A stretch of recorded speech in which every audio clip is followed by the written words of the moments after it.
Bonjour à tous et merci d'être avec nous encore aujourd'hui. Alors au sommaire cette semaine, nous verrons tout d'abord l'agenda très chargé de nos dirigeants de la CFTC. Un nouveau gouvernement, c'est un peu comme une rentrée des classes, il faut faire connaissance avec ses nouveaux interlocuteurs. Puis nous verrons ensuite un accord interprofessionnel signé par la CFTC en faveur du logement. Près d'un rendez-vous par jour avec les nouvelles têtes d'affiche du gouvernement, c'est le rythme chargé de l'agenda de nos dirigeants de la CFTC. Michel Sapin, Arnaud Montebourg, Najat Vallaud-Belkacem, Jean-Marc Ayrault, Marisol Touraine et ce n'est pas fini.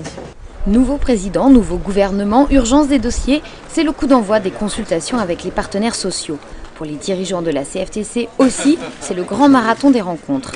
Des rendez-vous importants qui sont l'occasion de faire passer des messages, notamment sur le dossier des retraites. Et je pense que la ministre nous a écoutés.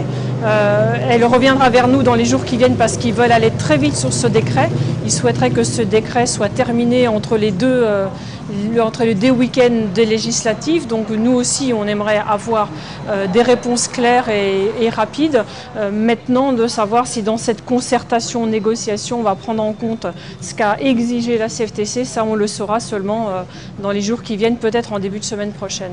Et les rencontres, comme les semaines, s'enchaînent à un rythme effréné. À Matignon avec le Premier ministre Jean-Marc Ayrault le 29 mai, pas le temps de dire ouf dès le lendemain direction le ministère des Affaires sociales et de la Santé avec Marisol Touraine. L'éventail des sujets abordés est large. De l'emploi bien sûr avec Michel Sapin, ministre du Travail, de l'Emploi, de la Formation professionnelle et du Dialogue social, mais aussi des retraites et du SMIC avec le Premier ministre, jusqu'à l'ensemble des dossiers de la protection sociale avec Marisol Touraine. À chaque rencontre, la CFTC développe ses idées et défend ses valeurs. Là, nous avons parlé de la responsabilité sociale des entreprises. Il n'est pas normal que les entreprises puissent se défaire des salariés comme ça. Les salariés n'est pas jetable. Salarié, si on n'en a plus besoin, on doit s'assurer de son employabilité dans une autre entreprise. Il faut le former. La CFTC vient de signer un accord interprofessionnel en faveur du logement, même si l'accord n'est pas parfait. La grande nouveauté, c'est que les principaux dispositifs seront désormais accessibles aux salariés des très petites entreprises. Un meilleur accès au logement des salariés ayant un emploi précaire, la construction de 100 000 logements sociaux par an, une meilleure information sur les dispositifs d'action logement, voilà les principales avancées du nouvel accord interprofessionnel que vient de signer la CFTC. Et surtout, les salariés des très petites entreprises peuvent enfin bénéficier de ces services pour accéder au logement. C'est quand même 4 millions de salariés qui vont arriver à Action Logement.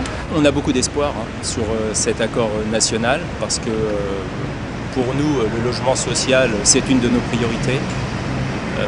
Souvent, dans les petites entreprises, il y a des salariés qui travaillent à mi-temps, à temps partiel, qui sont dans la précarité. Et on sait aujourd'hui que les loyers et les charges coûtent horriblement cher.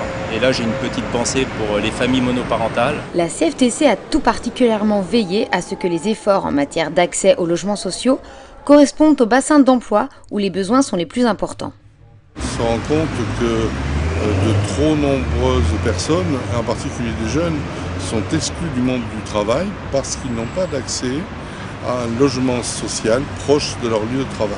Reste maintenant aux partenaires sociaux à décliner cet accord. Pour cela, des discussions sont engagées avec la ministre du Logement. La CFTC souhaiterait maintenant que la question du logement des plus démunis, au nom de la solidarité nationale, soit enfin abordée. Et avant de refermer notre journal, l'actualité du mouvement en bref. Dans le Pas-de-Calais, c'est 350 salariés de l'usine textile Merrill Fiber qui sont dans l'incertitude. L'entreprise est en liquidation judiciaire, il n'y a pour l'instant pas de repreneur.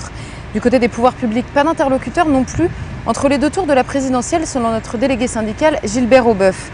Désormais, les salariés, souvent âgés de plus de 50 ans, s'attendent au pire et préparent leur avenir pour obtenir au moins des indemnités de licenciement décentes. Et en Picardie, ce sont les gardiens d'immeubles de l'OPAC d'Amiens qui ont fait valoir leur droit de retrait et se sont mis en grève suite à l'agression de 2 d'entre eux.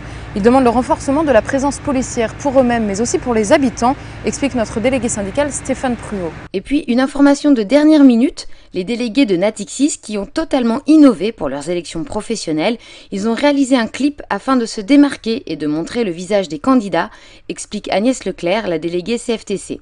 Les élections ont lieu en ce moment même, jusqu'au 15 juin. D'ici là, on vous montre quelques images du clip.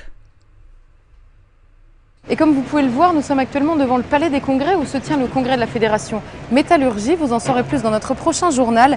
Merci encore d'avoir suivi ce numéro et à jeudi prochain.